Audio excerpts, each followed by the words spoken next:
রাত পোহালে ত্রয়োদশ জাতীয় সংসদ নির্বাচন, সারা দেশে উৎসবের আমেজ, ভোট কেন্দ্র প্রস্তুত, প্রার্থীদের প্রচারণা শেষ, এখন অপেক্ষা শুধু ব্যালটের। এই নির্বাচন ঘিরে সাধারণ মানুষের মতোই প্রত্যাশা আছে সবুজ অঙ্গনের তারকাদেরও। নতুন সরকার কেমন হবে, কি চাইছেন তারা, নারীর নিরাপত্তা, সংস্কৃতি, শিল্প আর গণতন্ত্র, কোন বিষয়গুলোকে গুরুত্ব দিচ্ছেন তারকারা। ঢালিউড অভিনেত্রী অপু বিশ্বাস বলছেন, যে সরকারই আসুক সবার আগে দরকার সুষ্ঠু ভোট এবং নিরাপদ দেশ। তিনি আরো বলেন, যে সরকার আসুক তাদের সাধুবাদ জানাই, চাই সবাই যেন সুন্দরভাবে ভোট দিতে পারেন আর নারীদের নিরাপত্তার বিষয়টি গুরুত্ব দিয়ে দেখা হোক। বান্ডেল থাকলে প্রতি সেনমানিতে টাকা বাঁচবে। বিকাশ সেনমানি বান্ডেল কিনে জিতুন প্রতি লেনদেনে। এদিকে চিত্রনায়িকা শবনম বুবলির প্রত্যাশা শান্তিপূর্ণ পরিবেশ ও বৈষম্যহীন সমাজ। শবনম বুবলি বলেন, আমরা যেন নিরাপদ থাকতে পারি, নারী পুরুষের মধ্যে কোনো বৈষম্য না থাকে, সামাজিক ও রাষ্ট্রীয় নিরাপত্তা নিশ্চিত হোক, সুষ্ঠু নির্বাচন চাই। গান দিয়ে যেমন আলোচনায় থাকেন, তেমনি নিজের রাজনৈতিক অবস্থান নিয়েও সরব নাজমুন মুনিরা ন্যান্সি। এবার তিনি না ভোট দেওয়ার সিদ্ধান্তের কথা প্রকাশ্যে জানিয়েছেন। ন্যান্সি বলেন, আমি এখনই নির্বাচনে অংশ নিতে চাই না, তবে যে দল ভালো লাগে চাইব তারা ক্ষমতায় আসুক, জনগণই শেষ কথা বলবে। তার বক্তব্যে স্পষ্ট, কোনো তারকাকে শুধু জনপ্রিয়তার কারণে মনোনয়ন না দিয়ে দীর্ঘ রাজনৈতিক অভিজ্ঞতাকে মূল্যায়ন করা উচিত।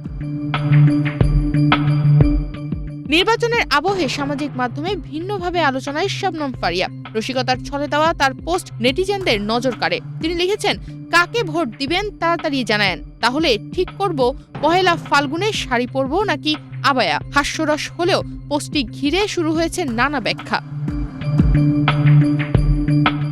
90 দশকের জনপ্রিয় নায়ক ওমর সানি সামাজিক মাধ্যমে নিজের অবস্থান স্পষ্ট করেছেন, ভোট আমি ধানের শীষে দেব। রাজনৈতিক সুবিধা নেওয়ার অভিযোগ অস্বীকার করে প্রকাশ্য চ্যালেঞ্জও ছুড়ে দিয়েছেন তিনি। একসময়ের জনপ্রিয় নায়িকা শিমলাও সরাসরি প্রচারণায় নেমেছেন। শিমলা সাক্ষাৎকারে বলেন, আমি ধানের শীষের জন্য ভোট চাইতে এসেছি। অনেকেই সম্মতি জানিয়েছেন। ঢাকা 17 আসনে শিল্পীদের সঙ্গে মাঠে নেমে প্রচারণা চালাতে দেখা গেছে তাকে। সঙ্গীত শিল্পী আসিফ আকবর নির্বাচনকে বলেছেন গুরুত্বপূর্ণ ও অর্থবহ। আসিফ আকবর জানান, ভোটের মাধ্যমে জনতার শক্তি দেখানোর এখনই সময়, সবাই ভোট কেন্দ্রে আসুন।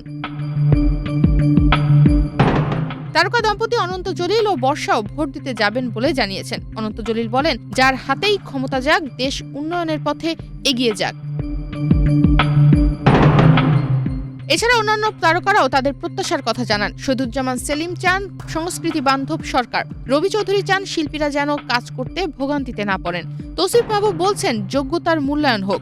জামিল হোসেন চান কারো যেন আক্ষেপ না থাকে ভোট নিয়ে। ত্রয়োদশ জাতীয় সংসদ নির্বাচন ও গণভোট দেশের ইতিহাসে গুরুত্বপূর্ণ এক অধ্যায়। রাজনীতির মাঠে যেমন উত্তাপ, তেমনি প্রত্যাশা সবুজ অঙ্গনেও। নারীর নিরাপত্তা, সংস্কৃতির বিকাশ, সুষ্ঠু নির্বাচন, বৈষম্যহীন সমাজ, তারকাদের কথায় উঠে এসেছে নাগরিক চাওয়ার প্রতিফলন। এখন দেখার পালা, ভোটের রায়ে কেমন সরকার গড়ে ওঠে আর সেই প্রত্যাশাগুলোর কতটা বাস্তবায়ন হয়।